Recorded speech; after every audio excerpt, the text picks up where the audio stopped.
Hey guys, this is Shiny DK vlog. So இந்த வீடியோவில் என்ன ஷேர் பண்ணியிருக்கேன்னா, நான் எப்படி இந்த ஆரி ஒர்க் ப்ளவுஸ் போட்டேன், தென் ப்ளவுஸ் எப்படி மார்க் பண்ணியிருக்கேன், ஹேண்ட் டிசைன்லாம் எப்படி ட்ரேஸ் அவுட் எடுத்தேன், இதெல்லாமே தான் இந்த வீடியோவில் நான் ஷேர் பண்ணியிருக்கேன். இப்போ தான் என்னோடய வீடியோ நீங்கள் ஃபர்ஸ்ட் டைம் பார்க்குறீங்கன்னா மறக்காமல் லைக் அண்ட் சப்ஸ்கிரைப் பண்ணிக்கோங்க. எனக்கு கொஞ்சம் பூஸ்டப் ஆகும். வாங்க வீடியோக்குள்ளே போகலாம்.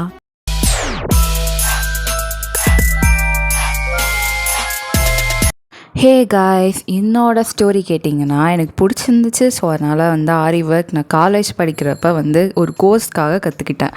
அதுக்கப்புறம் நடுவில் 1 இயர் கேப் ஆகிடுச்சு. ஸோ இப்போ தான் நான் திரும்பி பண்ணலான்னு ஒரு ஐடியா வந்துச்சு. அதனால் எனக்கு சம்திங்ஸ்லாம் தேவைப்பட்டுச்சு. நீடில்லேருந்து பீட்ஸ்லேருந்து இது எல்லாத்தையும் வாங்கிட்டு வந்தாச்சு.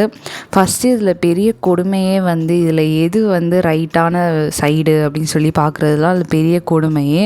இந்த கிளாத்தை வச்சு நான் ஃபைனலாக எது கரெக்டான சைடுன்னு சொல்லி பார்த்துட்டு இந்த மாதிரி அந்த கிளாத்தை 2ஆக ஃபோல்ட் பண்ணிக்கணும். ஸோ இதுதான் நான் செகண்டாக பண்ண ஆரி ஒர்க் ப்ளவுஸு. ஸோ அது பண்ணியே ஒரு 2 இயர்ஸ் கிட்ட ஆகிடுச்சு. இப்போ தான் நான் பார்க்குறேன் இந்த ப்ளவுஸை. எனக்கே ஒரே எக்ஸைட்மெண்ட்டாக இருந்துச்சு. இதில் ஃபுல்லாகவே நான் எப்படி பண்ணுவேன்னு சொல்லிட்டு தான் நான் ஷேர் பண்ணியிருக்கேன். ப்ரொஃபஷ்னலாக தெரியாது, நான் என்ன கற்றுக்கிட்டேனோ அதை நான் ஷேர் பண்ணியிருக்கேன். ஸோ இதில் மெயினாகவே ஷோல்டரும் நெக்கும் தான். ஸோ சில பேர் இந்த மாதிரி டேப்பில் அளந்துட்டு அதுக்கப்புறம் டேப் வச்சு மார்க் பண்ணுவாங்க. எனக்கு தெரிஞ்சு இந்த ப்ளவுஸ் வச்சே நீங்கள் அதை இப்படியே மார்க் பண்ணிவிட்டு அதுக்கப்புறம் நீங்கள் டேப் வச்சு செக் பண்ணி பார்த்தீங்கன்னா ஓரளவுக்கு உங்களுக்கு தெரியும் ஸோ கரெக்டாக இல்லையான்னு. ஸோ இந்த மாதிரி ஃபுல்லாக சைடில் ஆம்கோல் கிட்ட எல்லாத்தையுமே மார்க் பண்ணிவிட்டு, ஆம்கோல் கிட்டலாம் நம்ம என்ன பண்ணோன்னா அந்த கை வச்சு மார்க் பண்ணிவிட்டு அதை அப்படியே பேக் சைடில் மார்க் பண்ணிங்கன்னா உங்களுக்கு கரெக்டாக இருக்கும். இந்த வீடியோவில் காட்டுற மாதிரி பண்ணிங்கன்னா ஓரளவுக்கு கரெக்டாக வந்துடும். ஸோ ஃபைனலாக எல்லாத்தையும் மார்க் பண்ணி எடுத்துட்டு, ஸோ அதுக்கப்புறம் இந்த மாதிரி ஒரு ஸ்கேல் வச்சு எல்லா சைடும் இந்த மாதிரி நீங்கள் லைன் போட்டுக்க வேண்டியதான். மார்க் பண்ணுறப்ப நல்லா டார்க்காக மார்க் பண்ணிக்கோங்க. அப்போ தான் நம்ம அனதர் சைடு ட்ரேஸ் அவுட் எடுக்கிறப்ப கரெக்டாக இருக்கும். இது டைலர்ஸ் மார்க்கர்னு ஒன்று இருக்குது, அதை வச்சு நான் இப்போ மார்க் பண்ணியிருக்கேன். இதோட மைனஸ்னால் இது சீக்கிரமாக அழிஞ்சு போயிடும், அதுதான். பட் இதிலே ஒரு ஒயிட் கலர் பென்சில் ஒன்று இருக்குது. ஸோ அதை வச்சு மார்க் பண்ணலாம்.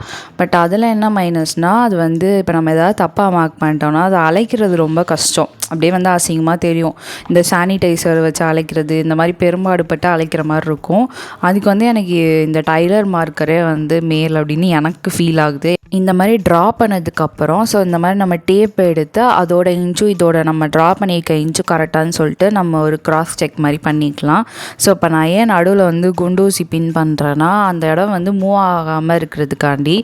ஏன்னா இப்போ நம்ம ஆப்போசிட் சைடு ஃபோல்ட் பண்ணுவோம். ஸோ அப்படி ஃபோல்ட் பண்ணுறப்ப முன்ன பின்ன போயிடுச்சுன்னா நெக்கில் நம்ம கொஞ்சம் அசிங்கமாகிடும். ஸோ இந்த மாதிரி நம்ம பின் வச்சு ஃபோல்ட் பண்ணுறப்ப நமக்கு அந்த இடம் மார்க் ஆகாமல் இருக்கும்.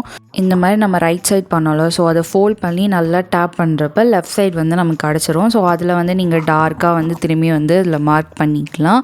ஸோ எப்போதுமே ஃப்ரண்ட் நெக் அடுத்து ஃப்ரண்ட் நெக் ரைட் சைடு தான், உங்களோட ரைட் ஹேண்ட் சைடு நீங்கள் மார்க் பண்ணணும். சேம் ப்ராசஸ் தான். பேக் நெக்குக்கு நீங்கள் என்ன பண்ணிங்களோ அதே தான் ஃப்ரண்ட் நெக்கு. ஃப்ரண்ட் நெக்கில் நம்ம இந்த இடத்துல மட்டும் ஒர்க் பண்ணுறதுனால ஸோ அதை மட்டும் நீங்கள் இந்த மாதிரி ட்ரேஸ் அவுட் எடுத்துட்டு அதுக்கப்புறம் டேப் வச்சு கரெக்டாக இருக்கான்னு சொல்லிட்டு செக் பண்ணிக்கலாம். இந்த ப்ரோ சர்க்கிள்லாம் நான் சும்மா எனக்கு இந்த சர்க்கிள் கரெக்டாக வராது. ஸோ அதனால் அதை வச்சு நான் போடுறேன், அவ்வளோதான். ஸோ அடுத்து நம்ம ஹேண்டு. ஸோ நெக்குக்கு நம்ம 1 டைம் மட்டும் அந்த ஃபோல்ட் பண்ணோம். ஹேண்டுக்குங்கிறப்ப டபுள் டைம் ஃபோல்ட் பண்ணோம்.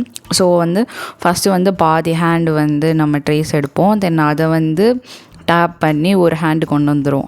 அதுக்கப்புறம் அந்த ஹேண்டை திரும்பியும் ஆப்போசிட் சைடு க்ளோஸ் பண்ணி டேப் பண்ணி இன்னொரு ஹேண்ட் எடுப்போம். நான் சொல்கிறப்போ ஒன்றுமே உங்களுக்கு புரியாதுன்னு நினைக்கிறேன்.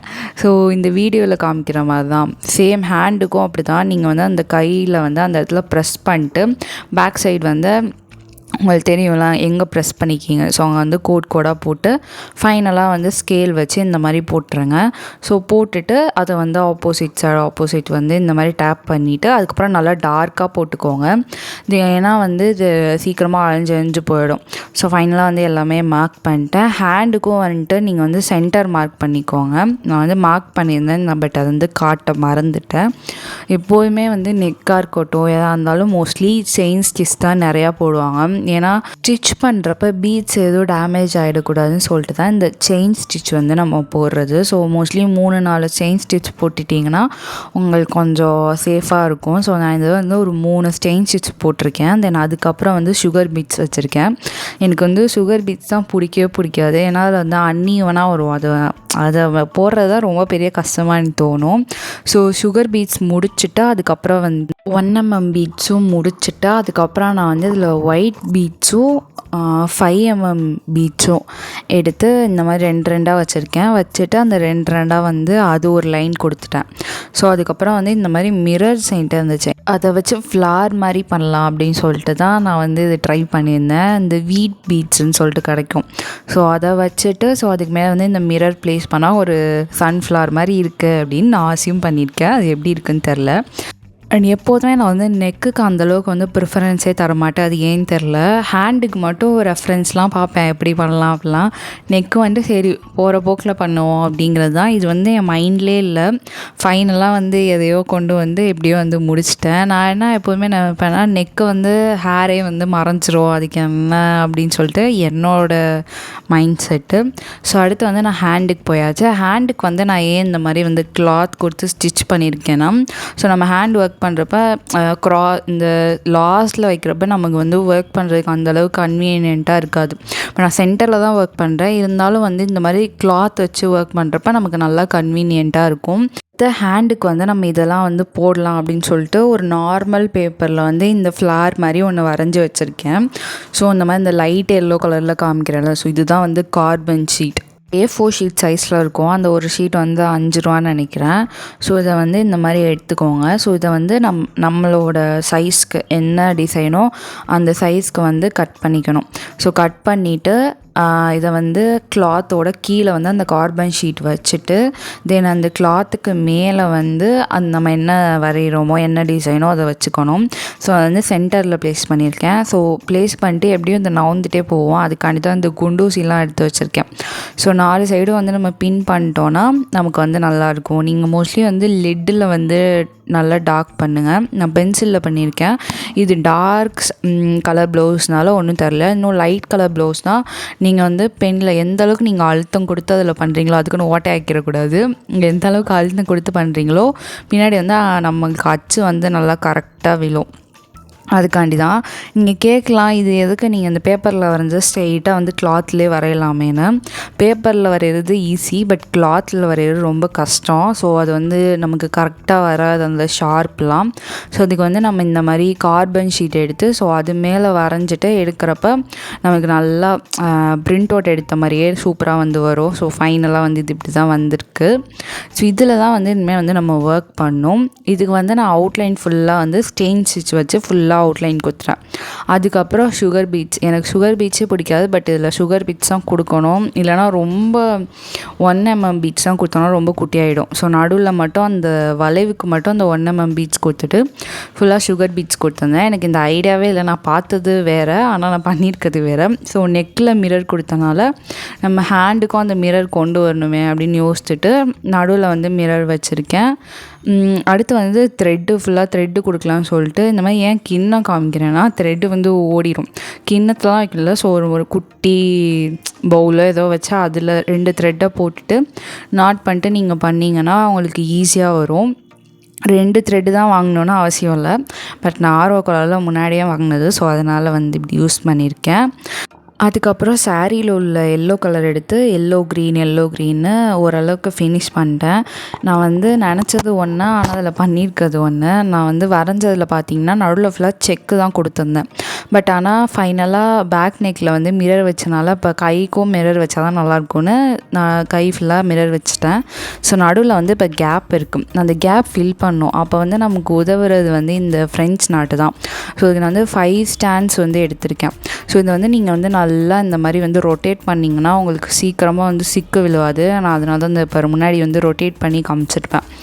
ஸோ அதுக்கப்புறம் இந்த மாதிரி நீடில் வந்து உள்ளேருந்து எடுத்துகிட்டு 2 சுற்றிட்டு நீங்கள் எங்கேருந்து எடுத்தீங்களோ அது பக்கத்தாப்புலேயே குத்தி உள்ளே இறக்கிட்டோன்னா அங்கே ஒரு நாட் மாதிரி விழுவும். ஸோ அதுதான் ஃப்ரெஞ்ச் நாட்டு. ஸோ அது சிங்கிளாக பார்க்குறப்ப கொஞ்சம் ஒரு மாதிரி தான் இருக்கும், பட் ஃபுல்லாக வந்து பக்கத்தாப்லேயே வந்து ஃபுல்லாக பண்ணி ஃபினிஷ் பண்ணுறப்ப அதோட லுக் வந்து நல்லா வரும். இது நல்லா எம்போஸ்டாக உங்களுக்கு காமிக்கும். ஸோ அதனால தான் மோஸ்ட்லி பீகாக் டிசைன்ஸ்க்கெலாம் வந்து இது நிறையா யூஸ் பண்ணுவாங்க. ஸோ இப்படியே ஃபுல்லாக பண்ணி எடுத்துட்டோன்னா அந்த நடுவில் உள்ள கேப்பை வந்து ஃபுல்லாக எனக்கு தெரிஞ்ச வரை ஃபில் பண்ணிட்டேன்.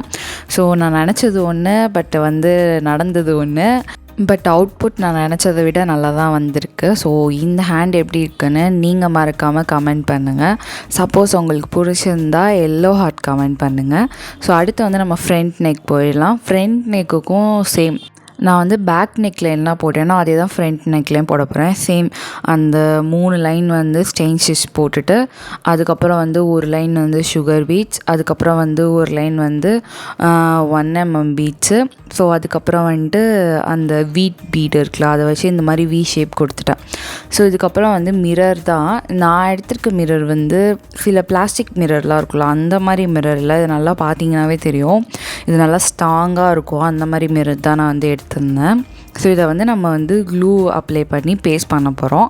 ஸோ அதுக்கு வந்து நான் இந்த ஃபேப்ரிக் க்ளூ தான் எடுத்திருக்கேன். ஸோ இது நீங்கள் எப்போதுமே வந்து இந்த மாதிரி தலைகீழாக வச்சிங்கன்னா உங்களுக்கு அதுலேருந்து ஈஸியாக வந்து அதுலேருந்து ப்ராடக்ட் வெளியே வரும். ஸோ நம்ம ஸ்ட்ரெயிட்டாக வைக்கிறப்ப அதில் கம்மியாக ப்ராடக்டை வந்து நம்ம அதுலேருந்து எடுக்கிறதே பெரும் கஷ்டமாக இருக்கும். ஸோ இந்த மாதிரி தலைகீழாகவே நம்ம எப்போதுமே கவுத்து போட்டு வச்சுருந்தோன்னா ஈஸியாக அதுலேருந்து வந்து நமக்கு வந்து நார்மலாக ப்ராடக்ட் எடுக்கலாம்.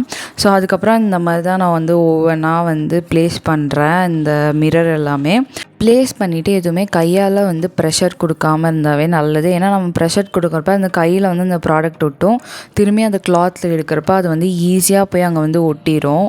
ஸோ அதுக்கு பதிலாக வந்து நீங்கள் இந்த மாதிரி அயன் நீடிலோ ஏதோ ஒரு இது, ஸோ அதோட பேக் சைடு இருக்குல்ல, அதை வச்சு நீங்கள் வந்து அதில் ப்ரெஷர் கொடுத்திங்கன்னா அது கரெக்டாக போய் நம்ம எங்கே நிற்கணுமோ நின்றோம்.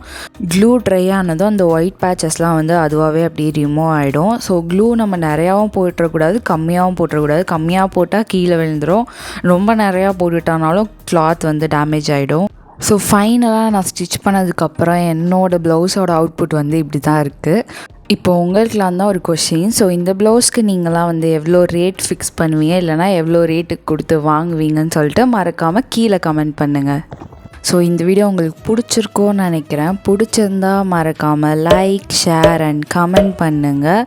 அப்படியே வந்து சப்ஸ்கிரைப் பண்ணிக்கோங்க, எனக்கு கொஞ்சம் பூஸ்டப் ஆகும். தேங்க்யூ ஃபார் வாட்சிங் this video. Keep supporting for me.